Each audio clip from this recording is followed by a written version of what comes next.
반갑습니다. 냉철한 뷰입니다. 오늘은 2026년 2월 1일입니다. 드디어 모두가 꿈꾸던 일이 벌어졌습니다. 코스피 지수가 역사상 처음으로 5,000포인트를 돌파했습니다. 뉴스에서는 연일 단군 이래 최대 호황이라며 샴페인을 터뜨리고 있고, 여의도 증권가는 이제 한국도 선진 금융시장이라며 자화자찬에 빠져 있습니다. 그런데 사장님들, 지금 계좌를 보면서 진심으로 행복하십니까? 뭔가 이상하지 않습니까? 지수는 2배가 올랐는데 내가 마트에서 집어드는 사과 가격은 3배가 올랐고, 달러 환율은 여전히 1,440원에서 내려올 생각을 안 합니다. 우리는 지금 진짜 부릴 웰스가 늘어난 걸까요? 아니면 돈의 가치가 쓰레기가 되면서 숫자만 커진 화폐 환상머니 일루전에 속고 있는 걸까요? 오늘 저는 여러분이 듣기 싫어할 수도 있는 불편한 진실을 이야기하려 합니다. 미국 시장이 왜 강했는지, 그리고 2026년 한국 시장의 폭등 뒤에 숨겨진 재벌과 정부의 아주 은밀한 거래에 대해서 말입니다. 자, 냉철하게 팩트만 까보겠습니다. 첫 번째 질문입니다. 지난 15년 동안 왜 미국 주식만 미친듯이 올랐을까요? 단순히 미국이 강대국이라서? 아닙니다. 핵심은 체질이 바뀌었기 때문입니다. 화면에 보이는 이 그래프, 이게 바로 미국 주식시장의 건강검진표입니다. 복잡해 보이죠? 제가 아주 쉽게 레모네이드 가게 이야기로 풀어드리겠습니다. 여러분이 레모네이드 가게 사장입니다. 내 돈 100만원을 투자해서 가게를 열었어요. 1년 장사해서 순이익으로 20만원을 남겼습니다. 그럼 내 돈 100만원 대비 20만원을 벌었으니 수익률은 20%죠. 이걸 전문용어로 ROE, 자기자본이익률이라고 합니다. 미국 시장은 2008년 금융위기 때 죽다 살아났습니다. 그때 미국 기업들이 깨달은 게 있어요. 아, 공장 짓고 물건 많이 팔아서 매출 중심 덩치만 키우는 건 위험하구나. 이제는 기술로 승부해서 적은 돈으로 많이 남기는 이익률 중심 장사를 해야겠다. 그래서 등장한 게 구글, 애플, 마이크로소프트 같은 빅테크들입니다.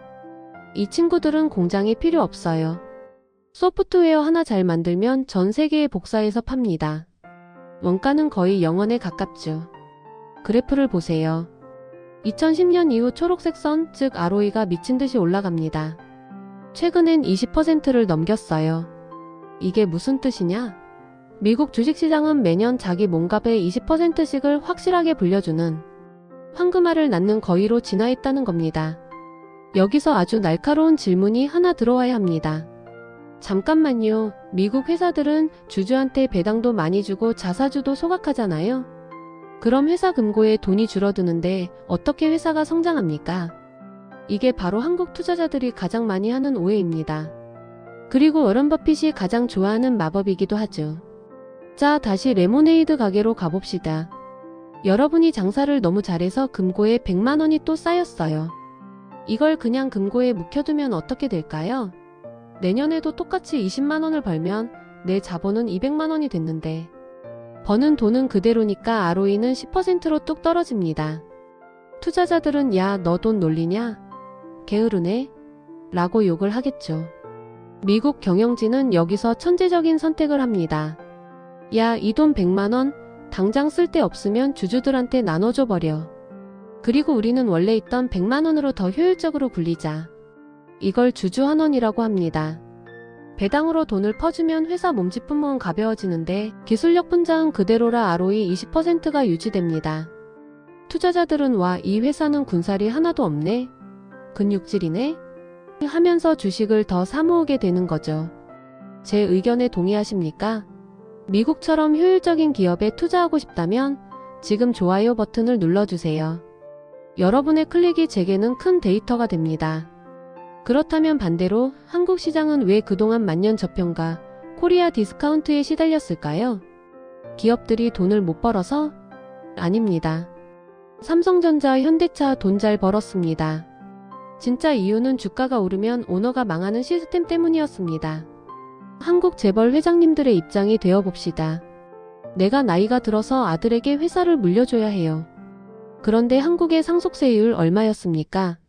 최대 60%였습니다. 내가 가진 주식이 1조 원어치면 세금으로 6천억 원을 내야 합니다. 이걸 내려면 주식을 팔아야 하고, 그러면 경영권을 뺏깁니다. 그럼 회장님 입장에서 최선의 전략은 뭡니까? 주가를 눌러라. 회사가 돈을 잘 벌어도 숨깁니다. 배당? 절대 안 주죠. 배당 주면 주가 오르니까요. 호재가 있어도 발표를 미룹니다. 주가가 바닥을 기어야 세금을 조금 내고 아들에게 물려줄 수 있으니까요. 이게 바로 지난 20년간 한국 주식시장이 박스권에 갇혀 있었던 불편한 진실입니다. 주주는 주가가 오르길 원하지만 실질적인 주인인 오너는 주가가 떨어지길 원하는 이해관계가 정면으로 충돌하는 컨플릭트 오브 인트러스트 시장이었던 겁니다. 그런데 여러분, 2026년 지금 코스피가 왜 갑자기 5천을 뚫었을까요? 재벌 회장님들이 갑자기 개과천선해서 천만의 말씀입니다. 그들은 철저한 이익 동물입니다. 제도가 바뀌었기 때문입니다. 2025년에 통과된 상법 개정안과 상속세 개편안이 그들의 욕망을 180도 돌려놨습니다. 첫째, 상법이 바뀌면서 이제 이 사회가 주주 눈치를 안 보면 소송을 당합니다. 예전처럼 일감 몰아주기 하거나 자사주로 장난치면 감옥 갑니다. 둘째, 이게 결정적인데 상속세가 유산취득세로 바뀌고 최대주주 할증 과세가 폐지됐습니다. 이게 무슨 의미인지 아십니까? 예전엔 세금 때문에 주식을 팔아야 했지만 이제는 세금이 감당 가능한 수준으로 줄어들었습니다. 그러자 오너들의 계산기가 다시 돌아갑니다. 이제 주식을 안 팔고 세금 낼 수 있겠는데? 그러려면 세금 낼 현금이 필요하잖아. 은행에서 주식담보대출을 받거나 배당을 왕창 받아서 세금 내자. 자, 여기서 대출을 많이 받으려면 어떻게 해야 합니까? 담보인 내 주식 가격이 비싸야 합니다. 배당을 많이 받으려면요, 회사가 돈을 잘 벌어야 합니다. 보이십니까? 지난 20년 동안 주가를 누르는 게 이득이었던 오너들이 이제는 상속세를 내기 위해서라도 주가를 띄워야만 하는 상황으로 몰린 겁니다. 인센티브에 대전한 인센티브 플립이 일어난 거죠. 이것이 지금 코스피 5천 폭등의 진짜 엔진입니다. 외국인들은 이 냄새를 기가 막히게 맡고 들어온 겁니다. 야, 이제 한국 재벌들이 자기 살려고 주가 올리겠구나 하고 말이죠. 하지만 사장님들, 여기서 샴페인을 마시면 안 됩니다. 저는 수석 전략가로서 지금 이 상황이 너무나 두렵습니다. 왜냐고요? 화면에 보이는 환율 차트를 보십시오.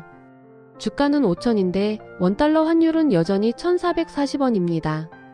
정상적인 나라라면 외국인 자금이 밀려들어와서 주가가 폭등하면 환율은 떨어져야 하나 강세 정상입니다. 달러가 쏟아져 들어오니까요. 그런데 지금 환율이 안 떨어진다는 건 무슨 뜻일까요?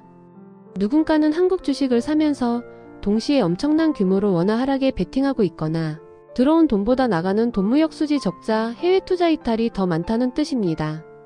우리는 지금 부자가 된 게 아니라 원화 가치가 쓰레기가 되면서 주식 가격이라는 숫자만 부풀려진 인플레이션 착시를 겪고 있는 걸지도 모릅니다.